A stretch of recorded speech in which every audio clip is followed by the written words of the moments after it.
بسم الله الرحمن الرحيم الحمد لله رب العالمين وصلى الله وسلم وبارك على نبينا الأمين محمد وعلى آله وصحبه والتابعين لهم بإحسان إلى يوم الدين أما بعد السلام عليكم ورحمة الله وبركاته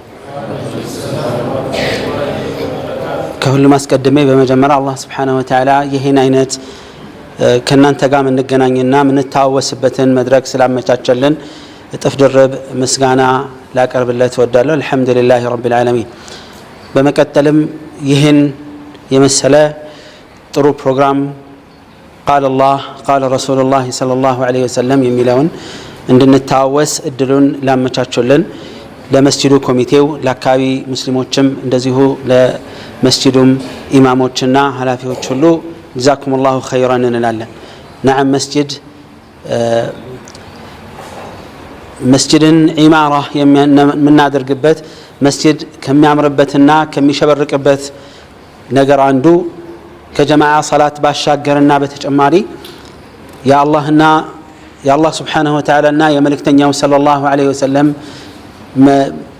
ንግግሮች የሚተላለፍበት ሙስሊሞች የሚመካከሩበት ረሱል ሰለላሁ ዐለይሂ ወሰለም ሰሃባዎችን ያነጹበት መስጂድ ነበረ ውይይት የሚያደርጉት ማንኛውንም የህይወታቸውን ጉዳይ የሆነ ጉዳይ ሲመጣ ተሰባስበው የሚወያዩበት እንደዚሁም ደግሞ የሆነ ነገር የሚያደራጁበት የሚያስተካክሉበት ዱንያ አኺራቸውን መፍትሄ የሚያገኙበት መድረክ ቢኖር ከመስጂድ የተሻለ የትም አልነበረም ሰሃባዎች የፈሩበት ትውልዶች የፈሩበት ትላልቅ ዓለምን ያንቀጠቀጡ ዑለማዎች ሁሉ ያፈሩት ወይም የፈሩት መስጂድ ውስጥ ነበረ መድረሳቸውም ኮሌጃቸውም ሁለመናቸውም መስጂድ ነበረ መስጂድ ይሄን ድርሻውን ሲወጣ ማህበረሰቡ የተፈለገበት ደረጃ ላይ መድረስ ይችላል ሀብታምን ከደሃ ሳይለይ ያለውን የሌለውን ቀዩን ከጥቁሩ ማንንም ሳይለይ በምንም በብሔርም በቋንቋም በቆዳ ቀለምም በማህበራዊ ደረጃም ምንም ሳይለይ ሁሉም አላህ ፊት ተሰልፈው አንድ ቦታ ላይ የሚቆሙበት ይህ የሰው ልጅ በአላህ ተቅዋ እንጂ በምንም እንደማይበላለጥ በተጨባጭ የሚታይበት መድረክ ከመስጂድ የተሻለ ቦታና ሁኔታ የለም እንትና ይግባ እንትና ይውጣ ተብሎ አይገደብም ሁሉም የአላህ ባሪያ የሚሰባሰብበት ነው ይሄን አይነት ተልእኮ ማድረስ የሚችል የትኛው መስጂድ የፈለገ የተንጣለለ በጣም ያማረ ባይሆንም እንኳን ግንባታው ውስጡ በዒባዳ እስካሸበረቀ ድረስ በዕልም እስካሸበረቀ ድረስ በተቅዋ የሚፈለግበትን መልእክት እስከተወጣ ጊዜ ድረስ አላህ ዘንድ ከማንም የተሻለ ስለዚህ ይሄ እንደዚህ አይነት መድረኮች ሁሉ ጊዜ እንደሚመቻቸው የታወቀ ነው ሁላችንም ልንበረታበት ልንጠነክርበትና ከመስጂድ ብዙ ለአኺራችንም ለዱንያችንም የሚጠቅሙ ነገሮችን የሚሸምትበትን አጋጣሚ ማመቻቸት ይኖርብናል እላለሁ በመቀጠልም ወደ ርዕሴ ስገባ እንድንታወስ የፈለኩት كيف ننمي تقوى الله في قلوبنا يا الله ፍራቻ ልባችን ውስጥ እንዴት ነው የምናሳድገው በሚለው ርዕስ የተወሰኑ ነገሮችን ለመታወስ እንሞክራለን ኢንሻአላሁ ተዓላ በመጀመሪያ ደረጃ አላህ Subhanahu Wa Ta'ala እንድንፈራው እንድንጠነቀቀው ያዘናል Subhanahu Wa Ta'ala ያውም ተቅዋ እሱን መፍራት ተዛዛቶቹን በተቻለ መጠን ማክበርና ክልከላውን በቁርጠኝነት መራቅና መታቀብ የአላህ Subhanahu Wa Ta'ala ትእዛዝ ነው ተቅዋ የሚባለው ይሄ ነው ተቅዋ የሚባለው አላህን Subhanahu Wa Ta'ala በተቻለ መጠን መገዛትና ተዛዛቱን ማክበር ክልከላዎችን በቁርጠኝነትና በእርግጠኝነት መራቅና መሸሽ ነው ክልከላ መተው ብቻ ስለሆነ አቅም አይጠይቅም አንድ ነገር ተው ለማለት በቃ ከዛ ነገር መታቀብ ብቻ ስለሆነ አቅም አልተጠየቀም አላህ Subhanahu Wa Ta'ala ፈተቁላህ ማስተጣዕቱም ሲል ያቅማችሁን ያህል ፍሩኝ ሲል አላህ Subhanahu Wa Ta'ala ነብዩ ሰለላሁ ዐለይሂ ወሰለም በሐዲታቸው ላይ አብራርተዋል فإذا أمرتكم بشيء فأتوا منه ما استطعتم አንድ ነገር ስሩ ብዬ ካዘዝኳችሁ ያቅማችሁን ያክል ስሩ አሉ ረሱል ዐለይሂ ሰላቱ ወሰለም ምክንያቱም የአንድ ተግባር እንደምታውቁት መፈጸም አቅም ይጠይቃል መስራት ማድረግ ስለሆነ ማለት ነው መተግበር ስለሆነ وما نهيتكم عنه فاجتنبوه ክልከላን በተመለከተ ግን አንድ ነገር ከከለከልኳችሁ እጅግ ራቁት ነው ያሉት ዐለይሂ ሰላቱ ወሰለም يقولون أي فلتكن المعاصي في جنب وأنتم في جنب آخر إن أنتنا وانجل يتلاقي مسمر وسط مقبات اللباتشون وانجل ليلة إن أنت ليلة بتأمل مراراكن يا سايل الاجتناب يميله ابتعاد بيتشاد الله بتأمل مراراكن يا سايل لمن دنو كل كلاوج متو بيتشاسلو هنا يهون نقدر ارقف فارقو متون تكبار جن مسرات من ناقر يسوون تأكل من كساكس تزازات مفصل أكمل تيجان ስለዚህ ነው ያቅማችሁን ያህል የቻላችሁትን ያህል የሚባለው ትእዛዝ ላይ ክልከላ ግን የቻልከውን ያህል ከወንጀል ራቅ አይባልም አንድ ሰው በቃ መራቅ አለበት ቁርጥ አድርጎ ነው መተው ያለበት ምክንያቱም አጥፊ በመሆኑ የተነሳ ነው እና አላህ Subhanahu Wa Ta'ala በዱንያም ይሁን በአኺራ ለስኬትና ለትክክለኛ ለሚፈለግበት ደረጃ ለመድረስ يعني ተቅዋ የዛ አድራሻ عنوان የዛ መለኪያ وأنه ما ساكا من قد هنا نقرنا يقول الله عز وجل يا أيها الذين آمنوا اتقوا الله حق تقاته ولا تموتن إلا وأنتم مسلمون الله عز وجل بزيه بتكبر قالوا من الله يا أيها الذين آمنوا أن أنت يا مناتشو سوتشوي عبد الله بن مسعود رضي الله عنه من يالو الله سبحانه وتعالى يهنا ملك تلا يا أيها الذين آمنوا بلو كتتعرى فأرعه سمعك ልብህን ጆሮህን በደንብ ስጠው ልብ ብለህ አድመጥ ይሄን መልእክት ይላል ከሁለት አንዱ ነውና ወይም መልካም ነገር ሊያዘህ ነው ወይም ከመጥፎ ነገር ሊከለከል ሲፈልግ ነው ያጠራሩን ስልት አስተውላችኋል እናንተ ያመናችሁ ሰዎች ሆይ እናንተ ሰዎች አይደለም ያለው አላህ Azza wa Jalla ኢዘን አማኝ የሆኑ ሰዎችን የሚጠራበት አገላለጽ ለየት ያለ ነው መልእክቱም ቀጣዩ መልእክት ራሱ በጣም ወሳኝ መሆኑን ነው የሚያሳየው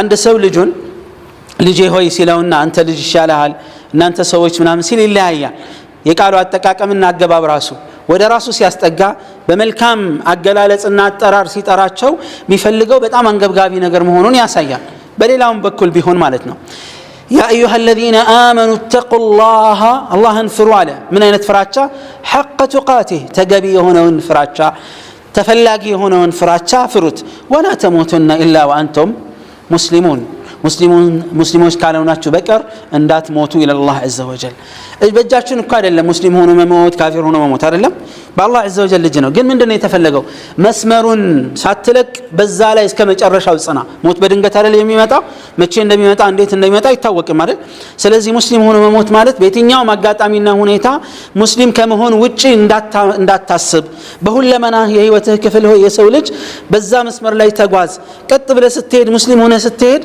ሞት በድንገት ሲመጣ በዛ አቋም ላይ ሆነህ ሞትክ ማለት ነው እንጂ ሞት ሲደርስ አይደለም ትክክለኛ ለአላህ Azza wa Jalla ያለንን ታዛዥነት ልባዊ ታዛዥነት ንግግራዊ ተግባራዊ ታዛዥነታችንን ምናንጸባርቀው ልክ ሞት ቀጠሮ ሲመጣ ሳይሆን ሁሉ ጊዜ ማለት ነው በቃ ሁሉ ጊዜ ዝግጁ ሆነን እንድንኖር ነው የሚያዘን ይሄ የቁርአን አያ ሲወርድ ምን ይላሉ ሰሃበቱ ረሱላህ ሰለላሁ ዐለይሂ ወሰለም በጣም አሳሰባቸው حق تقاته የሚለው ተገቢውን ፍራቻ ፍሩ የሚለው በጣም አዳጋች ነው በቃ በተፈላጊው መልኩ አላህ እንደሚፈልገው አንተ እንደቻልከው እኛ እንደምፈልገው ሳይሆን አላህ ልክ እንደሚፈልገው ተገቢውን ፍራቻ ፍሩት ይሄ ነገር አሳሰባቸው ሲያጣይቁ አላህ Azza wa Jalla ፈተቁላህ ማስተጣዕቱም የሚለውን አንቀጽ ወረደ ያቅማችሁን ያህል አላህን ፍሩት ይላል Subhanahu Wa Ta'ala ትልቁ ጥያቄ ወንድሞች አባቶቼና እህቶቼ ትልቁ ጥያቄ ያቅማችሁን ነው የተባለው የአላህ ፍራቻ እኔ በግሌ ሁላችንም አንድ ነገር ቆም ብለን ራሳችንን መጠየቅ አለብን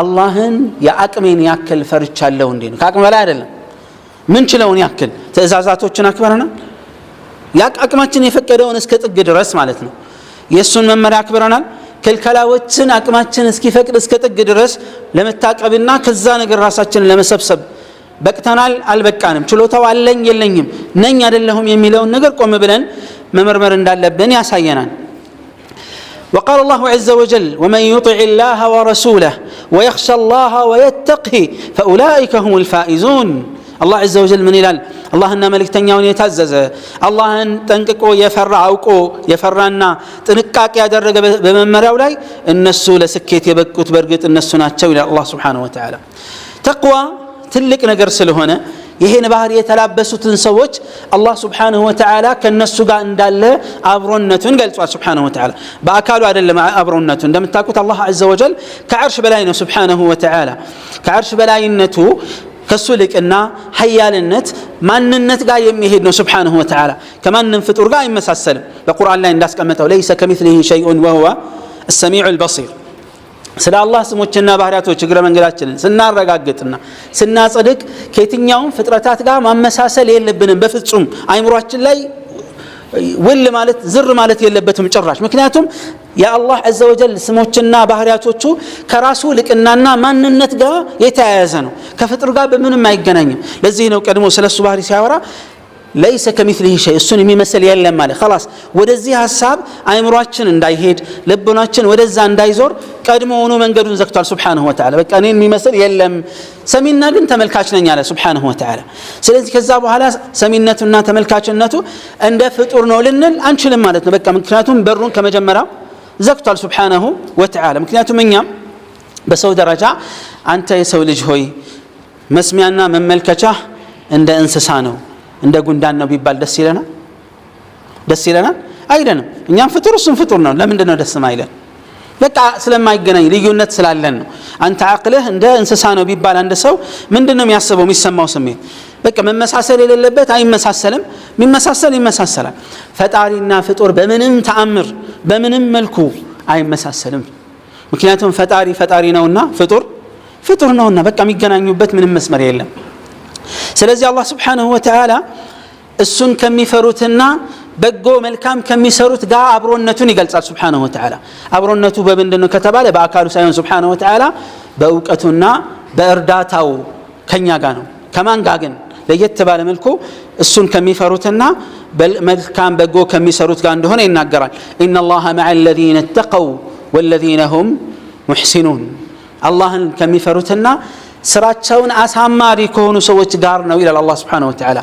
የሥራ ማማር መለኪያው ሸሪዓ ውስጥ ሁለት ነገር ነው አንደኛ የሚሰራው ስራ ለአላህ ሆኖ መሰራቱ ነው ለአላህ ተብሎ መሰራቱ ነው ይልኝ የሌለበት ታይታ የሌለበት ስሙልኝ የሌለበት ኢባዳ ሲሆን ነው አላህ ዘንድ ተቀባይነት የሚኖረውና ስራው ምርጥ ነው የሚያስብለው ሁለተኛው መለኪያ የነብዩን ሰለላሁ ዐለይሂ ወአሊሂ ወሰለም ፈለግ የተከተለ መሆን አለበት ያ አምልኮት ማለት ነው ምሳሌ ለመውሰድ ያክል ሶላት العصر ስንት ረካዓ ነው 4 ረካዓ ነው አይደል መሰገድ ያለበት ለማን ነው ለአላህ عز وجل አይደል ለሰው ብሎ ለስልጣን ብሎ ዱንያን ፍለጋ ብሎ ሰው ሙስሊም አይደለም እንዳይለኝ ብሎ ፈርቶ መስገድ አይቻልም መስገድ ያለበት ለማን ነው ለአላህ Subhanahu Wa Ta'ala ብቻ ነው በጀማዓ ምን እንስገደው በግል ምን እንስገደው በየትኛው መልኩ ብንሰግደው ይሄ አንዱ ነው ሁለተኛ ስንት ረካዓ ነው 4 ረካዓ ነው አንዱ ሰው ኢማኔ ጠንካራ ነው ወይም ደካማ ነውና 5 አርጌ ልስገድ ቢል ተቀባይነት አለው የለውም ለምንድን ነው የሌለው ወሬ አይደለም የጨመረው ልብ በሉ ተክቢራ ነው አይደል ፋቲሃ ነው የጨመረው سبحان ربي العظيم سبحان ربي الاعلى ሌሎቹ ረካዓዎች ላይ የሚደረገው ነው ያደረገው ኢባዳ ነው እየሰራ ያለው ነገር ذكر ነው ሶላት ነው ሌላ ምንም ነገር የለውም ግን ተቀባይነት የለውም በሙስሊሞች የጋራ ስምምነት باجماع المسلمين ሙሳፊር ከሆነ ስንት ረካዓ ነው 2 ረካዓ መስገድ ይችላል አይደል ከዛ ውጭ ያለ አማራጭ ሶስተኛ የለም ለምንድነው ተቀባይነት የለውም የምንለው ሶላት እየሰገደ ذكر ሆኖ ኢባዳ ሆኖ ለምንድነው ተቀባይነት የሌለው በሸሪዓ የተቋጠረ የተገደበ ነገር ስላለው ነው ነብዩ አለይሂ ሰላቱ ወሰለም صلوا كما رايتموني اصلي ብሏል 4 ረካዓ ነው መጨመር አይቻልም ኢማኑ ቢጨምርም ተራራም ያክል ኢማን ቢኖረው ትንሽዬ ጉንዳን ጩጫን የሚያክል ኢማን ቢኖረው አይለወጥም ሁክሙ አይደል የሸሪዓ ሁክም ሁሉም እንደዚህ መሆን አለበት የነብዩን ሰለላሁ ዐለይሂ ወሰለም ፈለግ ካልተከተለ ረካዓው ስለበዛ አይደለም አጅሩ የሚያገኘው በቃ ከሱና ጋር ገጥሟል ወይንስ አልገጠመም ታዲያ አላህ عز وجل አብሮነቱን የገለጸው ከማን ጋር ነው እሱን ከሚፈሩትና ስራቸውን ከሚያሳምሩት ስራ ማሳመሪያ ሁለት ነገሮች ናቸው ብለናል አንደኛ اخلاص العمل لله عز وجل ስራው ለአላህ ብቻ ብሎ መፈጸም ሁለተኛ ያንን ኢባዳ የኢባዳው አፈጻጸምና ተገባበር የነብዩን ሰለላሁ ዐለይሂ ወአሊሂ ወሰለም ፈለግ የተከተለ መሆን አለበት የዚህን ጊዜ አላህ የአላህን እገዛና እርዳታ አብሮነት እናገኛለን አላህ እሱን ከሚፈሩት ሰዎች ጋር ለሚፈሩት ረዳት ወዳጅ መሆኑን ተናግሯል ኢነላህ ወላሁ ወሊዩል ሙተቂን መጨረሻው የሚያምረው የሚሰምረው እሱን ለሚፈሩ ሰዎች እንደሆነም ሲናገር ወልዓቂበቱ ሊልሙተቂን ይላል መጨረሻው የሚያምረው የሚሰምረው የደስ የሚለው እሱን ለሚፈሩ ለሚጠነቀቁ ሰዎች ነው ይላል አላህ ከነዚህ ሰዎች ያደርጋል በዱንያም ይሁን በአኺራ ከሚገጥሙ ፈተናዎችና አደጋዎች ነፃ ወጥተው ለስኬት የሚበቁት እሱን የሚፈሩት እንደሆነ ተናግሯል ወነጀይና الذين آمنوا وكانوا يتقون ይላል አማኞችን ከአደጋ አዳልናቸው አላህንም ይፈሩ ነበርና ይላል። ثم ننجي الذين اتقوا ስለ አኺራው ሲያወራ ጀሃነምን ሁሉ እንደሚሻገር ሲናገር ምን አለ?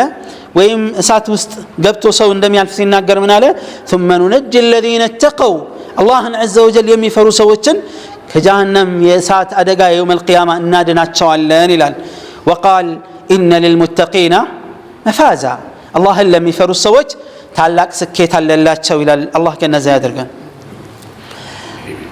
والمتقون من المؤمنين هم أولياء الله يا الله ወዳጅ እንዳለ ታውቃላችሁ አይደል? አላህ ወልዮች አሉት ወዳጆች አሉት።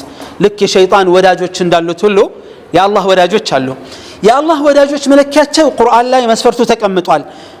እውቀት አልተገደበም፣ ብሔር አልተገደበም፣ የሥራ ዘርፍ አልተገደበም። መለኪያው የሚከተለው ብቻ ነው። አላ ኢላላህ ንቁ፣ አዋጅ አድምጡ፣ አስተውሉ። ኢነ አውሊያ አላህ የአላህ ወዳጆች እኮ በርግጥ ላ ኸውፉን ዐለይሂም ወላ ሁም የሕዘኑን ፍርሃትም ይሁን ስጋት የለባቸውም፣ ሐዘን የለባቸውም። እነማን ናቸው እነዚህ? አለዚነ አመኑ ወካኑ የተቁን እነዚያ ያመኑና አላህን ይፈሩ የነበሩ ሰዎች ናቸው አለ አላህ። ጠይብ ስለዚህ ምን ተባለ? መን ካነ ሊላሂ ተቂያ ካነ ለሁ ወልያ አላህን የሚፈራ ማንም ሰው ዓሊምም ይሁን ጃሂል፣ ነጋዴም ይሁን ተራ ስራ ይስራ፣ የትኛውም እርከን ላይ የሥራ እርከንና ክፍል ላይ ይሁን ሐላል እስከሆነ ጊዜ ድረስ ወንድም ይሁን ሴት አማኝ ሆኖ አላህን ከፈራ የአላህ ወልይ ነው። አላህን አምኖ አላህን ከፈራ የአላህ ወልይ ነው። እነዚህ የአላህ ወልዮች ነጋዴዎች መሃል ሊገኙ ይችላሉ። እንዳልኳችሁ የሥራ እርከን የትኛውም የሥራ እርከን ላይ ሊገኙ ይችላሉ። ሴቶች ጋር ሊገኙ ይችላሉ። ወጣቱ ጋር ሊሆን ይችላል። ብቻ የትኛውም የሥራ ዘርፍ ላይ ይሁን የትኛውም ደረጃና ማዕረግ ይሰጠው ዱንያ ባለ ሰው አላህን የፈራ አማኝ የሆነ የአላህን መመሪያ ያከበረ ሰዎች ቢያቁለትም ባያቁለትም የአላህ ወዳጅ ነው። የአላህ ወልይ የሚባል የግድ አጃቢ ሊያስፈልገው ይችላል። ለየት ያለ አለባበስ ላይኖረው ይችላል።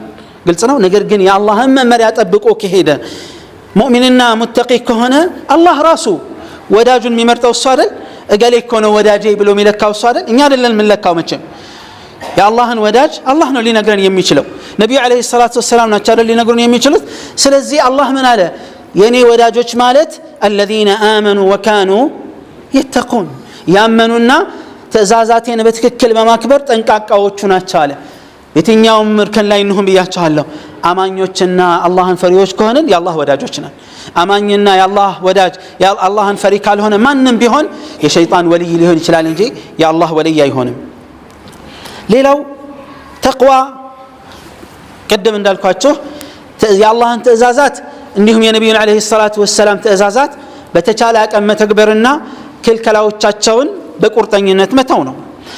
ጠይብ አላህን እንዴት ለመፍራት እንችላለን? ምንድን ነው የሚረዳን ሲባል አንደኛ ከሚረዱ ነገሮች መካከል የተወሰኑትን ለማለት ያክል የዱንያና የአኺራን ጉዳይ ማስተዋልና ማጤን ያስፈልጋል። የሁሉንም መጠንና ልክ ማወቅ ያስፈልጋል።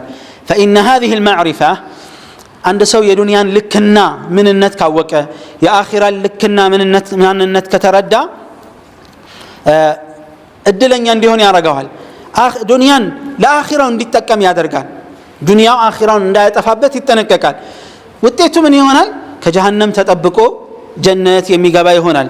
ለዚህ ነው አላህ ሱብሓነሁ ወተዓላ ጀነት ለማን እንደተዘጋጀ ተናግሯል።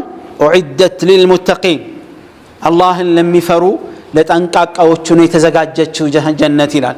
ያ ብርቁ ሀገር፣ ያ ውዱ ሀገር፣ ያ ስንቱ ደማቸውን ያፈሰሱለት እንቅልፋቸውን ያጡለት ነቢያቶች፣ የአላህ ዐዘ ወጀል የአላህ መልእክተኞች፣ እንደዚሁም ደግሞ የአላህ ወዳጆች ሳሊሖቹ፣ ሰሓባዎቹ፣ ከዛ በኋላ የመጡት ደጋጎቹ ዑለማዎቹ፣ ዓቢዶቹ፣ ተቅዮቹ በጣም የለፉለት ብዙ ያለቀሱለት ብዙ መስዋዕትነት የከፈሉለት ነፍሳቸውን፣ ገንዘባቸውን፣ ማንነታቸውን አሳልፈው የሰጡትን ጀነት ማግኘት የሚችለው የሚታደለው አላህን የፈራ ሰው ብቻ ነው። ጀነት በዝምድና አይገባም፣ በዘር አይገባም፣ በቋንቋ አይገባም፣ በምንም ነገር በሀብት በስልጣን በምናምን አይገባም። የሰራ ይገባል፣ ያልሰራና በምኞት የቀረ ምኞት ሆኖ ይቀርበታል። ምንም ያገኘው አይነት ጥቅም የለም። ተቅዋን እንዴት እናሳድጋለን? ልባችን ውስጥ የአላህን ትእዛዝ ቅድም እንዳልኳቸው ነው። ምንም ለየት ያለ ተአምር የለውም።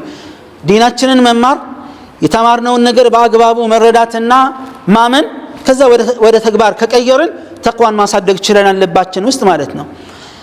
ይህን ያደረገ ሰው አላህን አውቆ በመጠኑ አላህን የተገዛ እንዳቅሙ አላህ ሂዳያን ይጨምርለታል፣ ስኬትን ይጨምርለታል፣ ተውፊቅን ይጨምርለታል፣ ጽናትን ይጨምርለታል።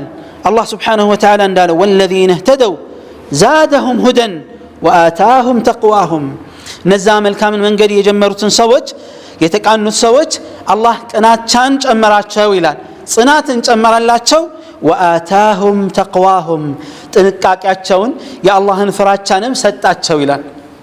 ስንጀምር ነው አላህ የሚጨምርልን እንጂ በምኞት አይደለም። ምን አለ እንደነንተና በሆንኩኝ ዲን በዛ አይገለጽም። ለዚህ ነው ምንድነው የተባለው ليس الإيمان إلى الحسن البصري ليس الإيمان بالتحلي ولا بالتمني إيمان بمجاجيت اليوم بمنيوت هيجني إنما الإيمان شيء وإنما الإيمان شيء وقر في القلب وصدقه العمل إيمانكم مالت بلب ውስጥ የሰረጸ ያረፈና ከዛ በተግባር የተረጋገጠና በተግባር የተተረጎመ ነው ይላል። ሐቂቃ ይሄ ነው ተቅዋና ኢማን የሚባለው እንጂ ሌላ ነገር የለውም። የኸይርን መንገድ የጀመረ አላህ ያሳካለታል፣ ዕውቀትን ይጨምርለታል፣ ዒባዳውን ይጨምርለታል፣ ታዛዥነቱን ይጨምርለታል፣ የኸይርን መንገድ ሁሉ ያገራለታል። ኸይርን የተወ ግን ችላ ያለ እየሰነፈ እየሞተ ይወርዳል። ለተቅዋ ከሚረዱ ነገሮች መካከል ጾም ላይ መጠንከር ነው። طبعا የመጀመሪያው እምነትን በደንብ ማጽናት ማጥራት ያስፈልጋል። እምነት ተውሂድ ዓቂዳ በእውቀት ነው ሊጠራ የሚችለው። በቁርአንና ሐዲስ ያዝነው እምነት ሊኖር ይችላል፣ የሆነ አቋም ይዘን ሊሆን ይችላል። ከየት እንደወሰድነው ማናቃቸው ብዙ እምነቶች ሊኖሩ ይችላሉ። ከወዳጆቻችን እንውሰድ፣ ከጎረቤቶቻችን እንውሰድ፣ ከካፊሮቹ እንውሰድ፣ ከባዕድ ከዘመድ ከሩቅ ማናቃቸው ግን አንዳንዴ ውስጣችን ሰርጸው የሚገቡ እምነቶች አሉ። እነዛ የግድ ቁርአንና ሐዲስ ውስጥ መጥተው መፈተሽ የግድ ነው የሚሉት። ምክንያቱም ማንነታችንን የሚመረምርልን ሳይዋሽና ሳይደብቀን የሚነግረን ከቁርአንና ከሐዲስ ማን የተሻለ ማንም የለም። የሆነ ወዳጅ የሆነ ሰው ጋር ብንሄድ ሀብታችንን አይቶ ጫናችንን አይቶ ስልጣናችንን አይቶ ኮስተር ብሏል ላላ ብሏል የሚለውን አይቶ የሆነ ነገር ሊነግረንም ሊደብቀንም ይችላል። ግን አላህ ሱብሓነሁ ወተዓላ የሚሆን መልእክተኛው ሰለላሁ ዐለይሂ ወሰለም ከኛ የሚደብቁት ምንም ነገር የለም። ለዚህ ነው እኛ ዲንን ተምረን ከቁርአንና ሐዲስ ጋር ቁጭ ብለን ስናይ እኛና ቁርአንና ሐዲስ ብዙ ጋፕና ክፍተት እንዳለብን እናያለን። አጂብ እንላለን። ሰሓበቱ ረሱልላህ ሰለላሁ ዐለይሂ ወሰለም ልበሉ የነበሩበት እምነትና አቋም ነበር አይደል? ነብዩ ዐለይሂ ሰላቱ ሰላም ከመላካቸው በፊት የተደበላለቀ እምነት አለ፣ ትክክልም የሆነ ነገር አለ፣ የተሳሳተም እምነት ነበራቸው። ነብዩ ዐለይሂ ሰላቱ ሰላም መተው ሲያርሟቸው እያንዳንዱን እርምጃ እያንዳንዱን ነገር ከነብዩ ዐለይሂ ሰላቱ ሰላም ልባቸውን ከፍተው ነበር የሚጠብቁት። ለምሳሌ ከነበሩት ክስተቶች አንዱ ሐጀተል ወዳዕ ላይ የሚያውቁትን ጥያቄ ጠይቀዋቸው ሰሓባዎቹ እኛ እናቅም ብለው የረሱልን ዐለይሂ ሰላቱ ወሰላም እርማትም ካለ መልስ በጉጉት ይጠብቁ ነበረ። ይሄ አሁን ያለንበት ወር ምን ወር እንደሆነ ታውቃላችሁ ሲሉ ሰሓቦቹ ግራ ገባቸው፣ ዝም አሉ። አናቅም እንዴ ዙልሒጃ አይደል እንዴ አሉ ረሱል ዐለይሂ ሰላቱ ወሰላም። ሰሓባዎቹ እኮ ወሩ ጠፍቷቸው አይደለም የሆነ እርማት ይኖራል በማለት ነው ቀድሞ መናገር የማይፈልጉት፣ በቃ ለመታረም ዝግጁ ስለሆኑ ማለት ነው። ነብዩ ዐለይሂ ሰላቱ ወሰላም የሚታረመውን ነገር እያረሙ ትክክል የሆነውን እያጸኑ ሲቀጥሉ ስለነበረ ሙሉ ዝግጁነት ነው የሰጡት፣ ራሳቸውን አሳልፈው ማለት ነው። ትክክለኛ ሙስሊም መሆን ምንችለው ልክ እንደ ሰሓበቱ ረሱልላህ ሰለላሁ ዐለይሂ ወሰለም ማንነታችንን ትተን ባህላችንን ማንኛውም ነገር ትተን ንጹህ ማንነታችንን ለቁርአንና ለሐዲስ ሰተን ቁርአን እንዲያርመን ሐዲስ እንዲያርመን ትክክለኛ ዲን በትክክለኛው ዲን እንድንታረም ነው ራሳችንን ዝግጁ ማድረግ ያለብን። የዚህን ጊዜ ንጹህ ሰዎች እንሆናለን እንጂ አንዳንዱ ቁርአንና ሐዲስ እሱ እንዲከተለው ይፈልጋል። ለምን እንደዚህ ይባላል ይላል። ቁርአንና ሐዲስን መሪ ሳይሆን ተመሪ እንዲሆን የሚፈልግ ሰው አለ። ይህ ስህተት ነው። ለምን እኛማ እኮ ንጹህ ብንሆን ኖሮ ምንም አያስፈልገንም ነበር። ነገር ግን ነብዩ ዐለይሂ ሰላቱ ወሰላም አላህ ያላካቸው ለምንድን ነው? እነዛን ማህበረሰብ ከነበሩበት የተሳሳተ እምነት የተሳሳተ ስነ ምግባር የተሳሳተ ግንኙነትና ማህበራዊ ኑሮ አርመዋቸው ወደ ትክክለኛ ማንነት እንዲመልሷቸው ነው። እኛ ከነዛ የተሻለ የተለየ ትውልዶች ልንሆን አንችልም።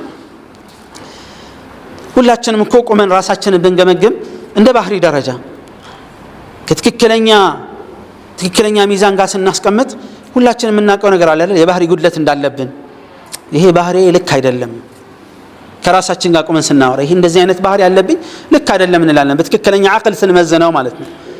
ስሜታዊ ስንሆን ግን ልክ ነኝ ብለን ድርቅ እንላለን። ለቁርአንና ለሐዲስ ያለን እጅ መስጠት እንደዚህ መሆን አለበት ሁላችንም። ምክንያቱም ብዙ እንዳልኳችሁ ከእምነት አንፃር ከባህሪ አንፃር ከማህበራዊ ኑሮ አንፃር ከተለያየ አካል ለምን ወስደው አውቀንም ይሁን ሳናቅ ተጽዕኖ የሚያሳድሩብን ብዙ ነገሮች አሉ። ወላጆች ተጽዕኖ አሳዳሪ ናቸው። ማህበረሰብ ተጽዕኖ አሳዳሪ ነው። ትምህርት ቤት ተጽዕኖ አሳዳሪ ነው። ብዙ ነገር ያ የሚያድርብን ተጽዕኖ መጥፎም ጥሩም ሊሆን ይችላል። ግምገማውን በምንድን ነው የምንለካው? እዚህ ጋር ያለው እምነት ልክ ነው አይደለም የሚለው መለኪያ ምንድን ነው ያለን? መፈተሻ የግድ ሚዛን ያስፈልጋል አይደል? ከቁርአንና ከሐዲስ የተሻለ ምንም አይነት ሚዛን የለም። መመዘን የምንችለው ሰው ሲነግረን አንዳንዴ ሊከብደን ይችላል። ይሄ ሰውዬ ከኔ ምን አለው ልንል እንችላለን።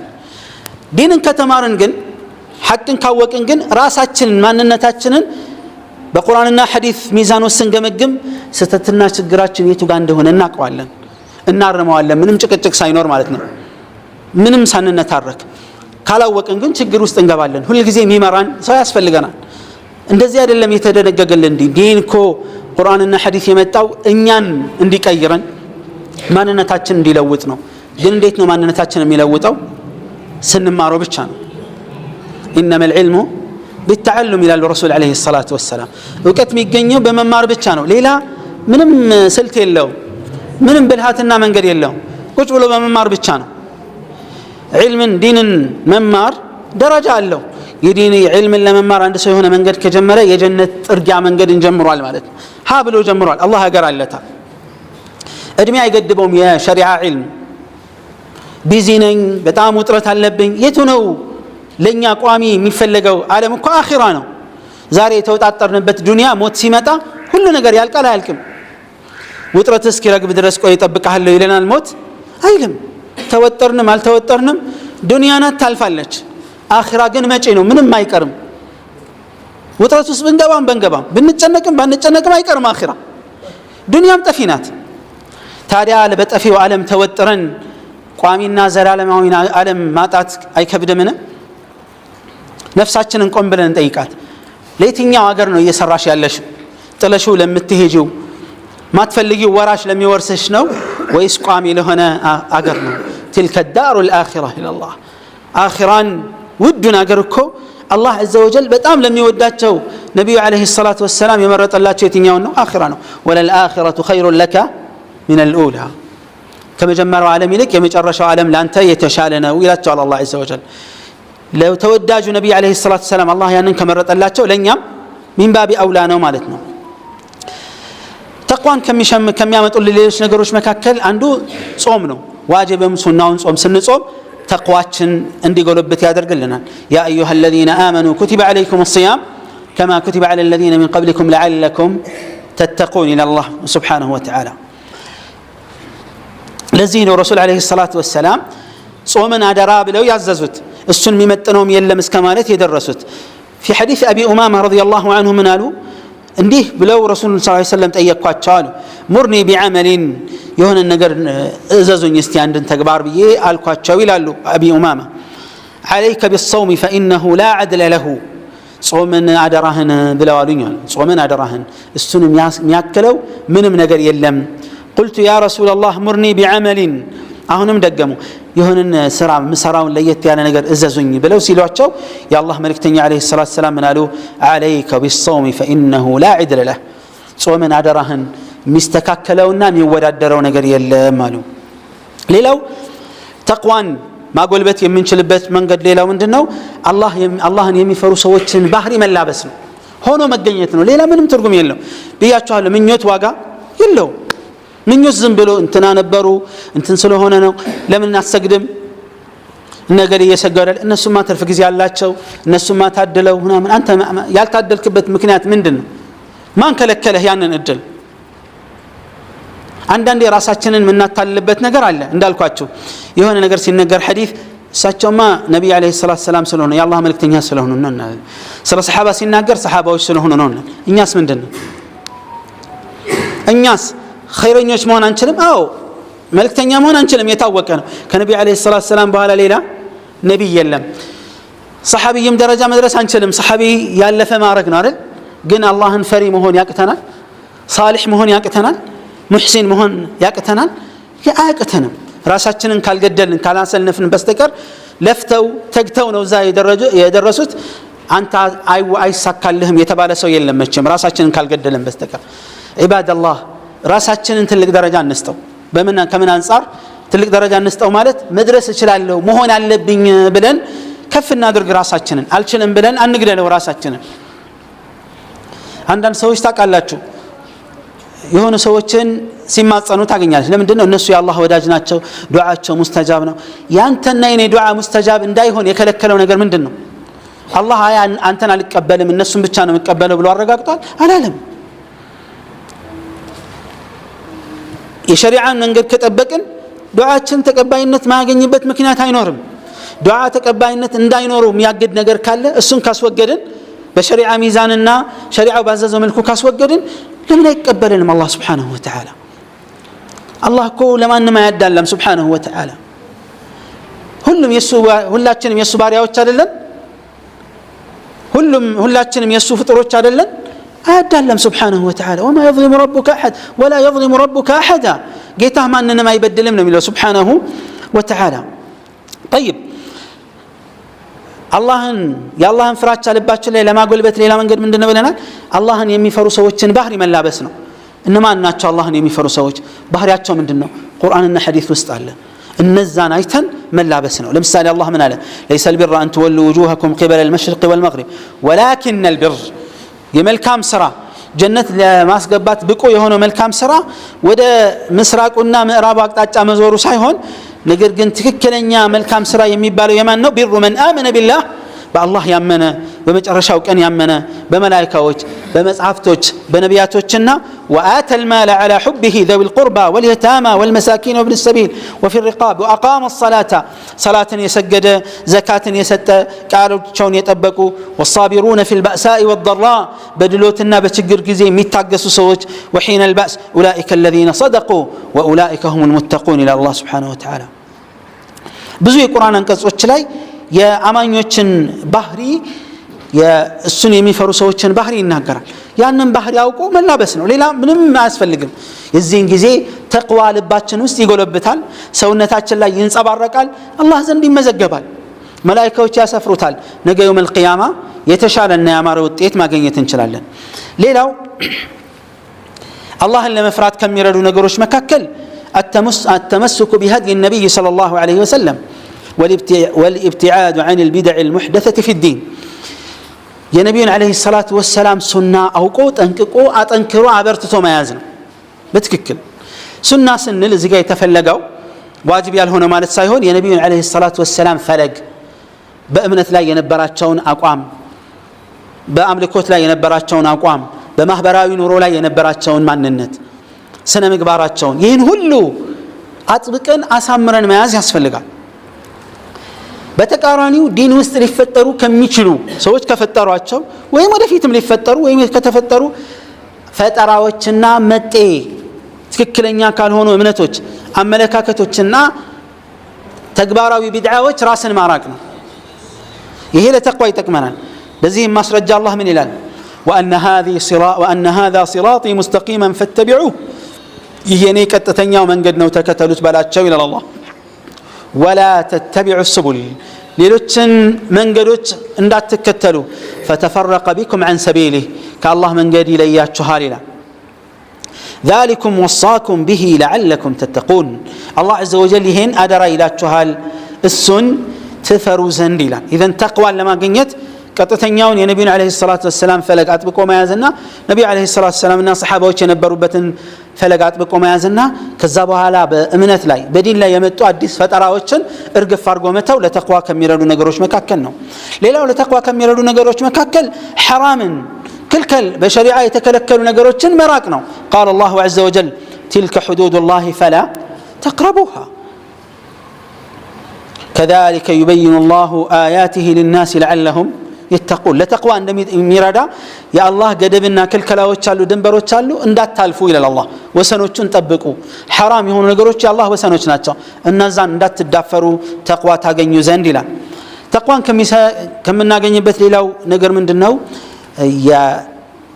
የአላህን عز وجل آيات الشرعية والكونية ማስተዋል ነው ቁርአናዊ አንቀጾችን ማስተዋልና ማስተንተን እንደዚሁም ደግሞ የፈጠራቸውን ፍጥረታት ማጤንና ማስተንተን ፍጥረታትን ስናስተነትን የፈጣሪን ኃያልነት የአላህ ታላቅነት ልባችን ውስጥ ያድራል ይጎለበታል አላህ ለምሳሌ ወፊ አንፉሲኩም አፈላ ተብሲሩን ይላል ስለ ራሳችሁ አትመለከቱም ይላል እስቲ በአስተውሎት የአላህን سبحانه وتعالى ፍጥረታት ከማስተንተን አንፃር እጃችንን እግራችንን መመልከት የምንችላቸውን የሰውነት አካሎች ተመልክተን እናጤነው እስቲ በደንብ እናስተውለው የአላህን ኃያልነት ረቂቅ አምላክነት ጥበበኛ መሆኑን ኃያል መሆኑን ያስተምሩናል ስለዚህ አላህ Subhanahu Wa Ta'ala ምናል ان في اختلاف الليل والنهار የቀንና የምሽት መቃየር وما خلق الله في السماوات والارض الله سبحانه وتعالى ሰማያትና ምድር የፈጠራቸው ነገሮች ሁሉ ለአያት لقوم يتقون الله ለሚፈሩ ሰዎች ለተንቃቃዎቹ ትልቅ ተአምር አለው ይላል አላህ عز وجل ሌላው ከሚያስፈልጉ ነገሮች መካከል ዚክርን ማብዛት ቁርአንን መቅራት ማብዛት መካሪና ታማኝ የሆኑ ሰዎች ጋር ጓደኛ መሆን ስለ አኺራም ይመክርህ አላህን ፍራ የሚል ጓደኛ መምረጥ የመጥፎ ሰዎችና የፈጠራ ሰዎችን የወንጀል ሰዎችን መራቅና ራስን ማሸሽ ለተቅዋ ከሚረዱ ነገሮች መካከል ነው ሌላው አላህን የሚፈሩ ሰዎችን ታሪክ ማወቅ የሳሊሖችን የዑለማዎችን የዙሃዶችን የነቢያቶችን ታሪክ ማስተዋል እነዚህን ካስተዋልን ለተቅዋ ይረዳናል ሌላው የሚያስፈልገው ነገር ምንድነው ሁሉ ጊዜ በቋሚነት ከአላህ ጋር ለመገናኘት ራስን ዝግጁ ማድረግ ያስፈልጋል ሞት መቼ እንደሚመጣ አናቅምና ሁላችንም የውመል ቂያማ እነዚህ ነገሮች መጠየቃችን አይቀርም እድሜህን በመንፈጀው ወጣትነትን በመንጨረስከው የሚለው ጥያቄ የማይቀር ነው ሌላው ጤንነትና የጊዜ መኖር ትልቅ ኒዕማ ነውና እነዚህን ኒዕማ መርሳትና መዘንጋት የለብንም ዱንያ ላይ አላህን በመታዘዝ የደከመ የለፋ ሰው ፍሬውን يوم القيامة ያገኘዋል ረፍትና ደስታ ያገኘዋል ለዚህ ነው ከሰለፎች ከቀደምት ምርጥ ትውልዶች ከሰሃባዎች ከታቢዖችና ከዛ በኋላ ከመጡት ምርጥ ትውልዶች ለአንደኛው እንዲህ አሏቸው